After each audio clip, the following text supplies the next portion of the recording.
This is a review of the Mandalorian Battle Pack, so Sun 5267. This went for about $15, but is currently retired, so not gonna be able to get this anymore. You get 4 great minifigures, Mandalorian troops, who are pretty detailed.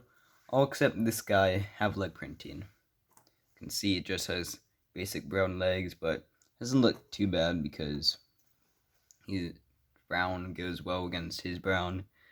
They'll have pretty nice detailed leg printing and waist printing, which is also nice. And you have 2 male Mandalorians and 2 female Mandalorians, and you can tell that they're female because they have a feminine little thing to their visor to indicate so. And underneath their helmets, you just get a basic black helmet piece, well, headpiece. Even on the back, they have capes and they have some nice back printing in case you want to like take off the cape. And you can you get like 4 antennae, 4 little heavy visor things, which I'll show. You can put this little heavy visor on the Mandalorians. You get 4 antennae and 4 of this, and I'll show what they all look like with antennae. So they definitely don't look bad, but it's a bit too much antennae for me, like if you have all of these guys on a diorama or something, so I prefer to keep it to just the 2 female troops as pictured in the box art, and I honestly think they look good with antennae better than the 2 male troops. And this is how they look with the visors. Just to be noted, the visors can go 180 degrees, so back to front, so you can display them kind of like upwards if you want. I don't really like how they look with visors, except this guy. Well, I guess they kind of look all decent with visors, but I kind of like to keep this guy with a visor just for to add some variety because they are Mandalorians, so yeah. And also because I like the masculine troops with the visors because more heavy, but this guy has these, whatever those are supposed to be. So yeah, I'd rather just keep this guy with the visor. We'll get into the more about the Mandalorian's high end variety later on. So the green troop looks with the visor. Pretty good though. It's a really nice looking troop, so it'll look good with anything. And it is to be noted that the visors themselves can go practically 360 degrees out. As I was saying, 360 degrees, so back to front, you just stop by that little shorter piece, so you can have it upwards as it usually is, or if they're trying to target something it's used for, you can have it like that. Which is pretty nice. So if I were to rank these, this is undoubtedly, as I said before, my favorite. I just really like how it looks. Looks really nice and detailed. Nice brown cape that complements the green. And I just love how the green and silver looks on the faceplate. Just really nice minifigure. I kind of want to get another just so I can have another one of these. And then coming in second is this guy. Nice blue minifigure. The cape is kind of it goes with the minifigure. There's kind of a weird color, not really tan, not really it's almost kind of greenish. And then you have that nice splotch up here, which is splotch of purple, I guess. Kind of graffiti look, kind of low-key.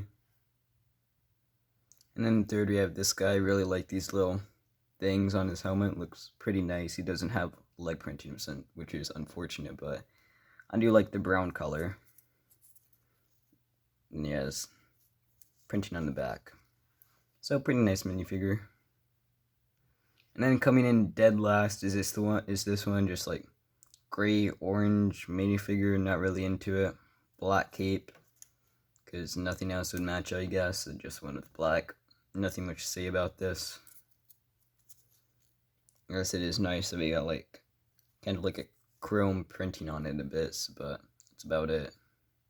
There's something I feel we're really missing with these minifigures is the weapons. We unfortunately got stud shooters, but these are Mandalorians, so I feel they should have more varied weapons. As you can see, they're all pretty different looking, so I wish we got regular weapons and maybe one guy dual wielding these little commando blasters.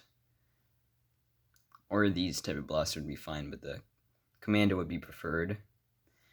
And then maybe like a guy with like a sniper or something, like 501st Battle Pack sniper. It didn't even have to be like, it could just be like this, or like with a candlestick, or with a lightsaber hilt. Like there's so many things they could have done with this, or maybe like a kit where you can like kind of customize the weapons for them since they're Mandalorians, like minigun. And yeah, this would probably been the basic weapon. Like maybe 2 have these, or like maybe just 1, or probably none, since like you want some unique guns for these guys. And now onto the vehicles. This is a interesting speeder. I guess it kind of suits the Mandalorian vibe, kind of like not like a military speeder like you'd see with the 501st Battle Pack or Hoth, like, so not really like how those speeders would look, but kind of small, and I guess it fits them, rustic vibe. But I honestly don't like how these contrast. It kind of bugs me. Like, I'm fine with these, like the gray and then the light gray, but this just really bugs me. And then I guess you could add something to like hold their weapons here or something like that. Little jet engine thing. Stud shooters on the sides. Handlebar. You can move these a bit. And then paired with that, we get some land train, which I think most people aren't going to really care about. Probably just throw in a box and never see it again.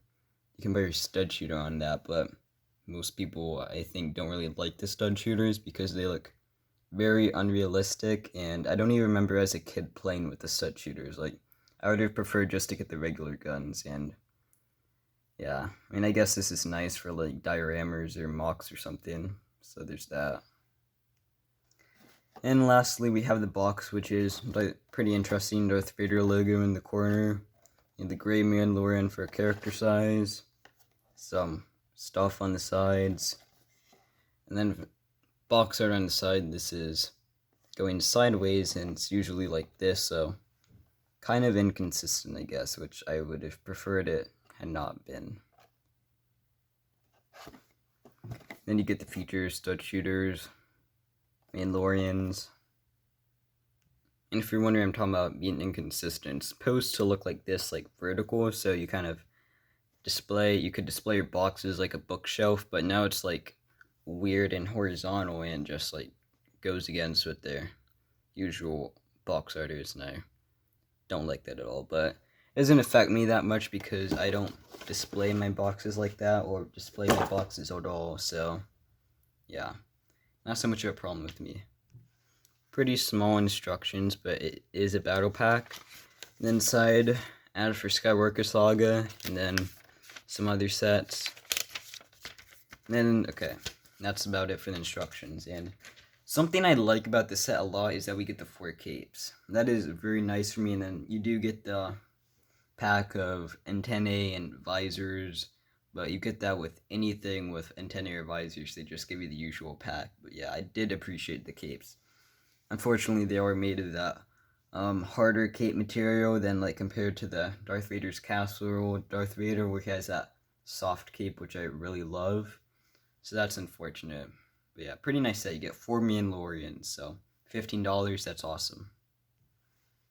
So minifigures, like 8.5 out of 10. That brown Mandalorian missing the leg printing really sucks and kind of brings it down. For builds, probably like 6 out of 10. The end speeder is kind of generic, and then you just get a bunch of blocks, which, yeah, is very nice. So, and then overall, you give it probably an 8 out of 10. You get really nice minifigures, Mandalorians, if you want like add to your Mandalorian little army for mocks and dioramas and much, so that's really nice. Unfortunately, there are stud shooters, which sucks, but yeah. And that's my review of the Mandalorian Battle Pack. It's at Sun5267, and I hope you enjoyed.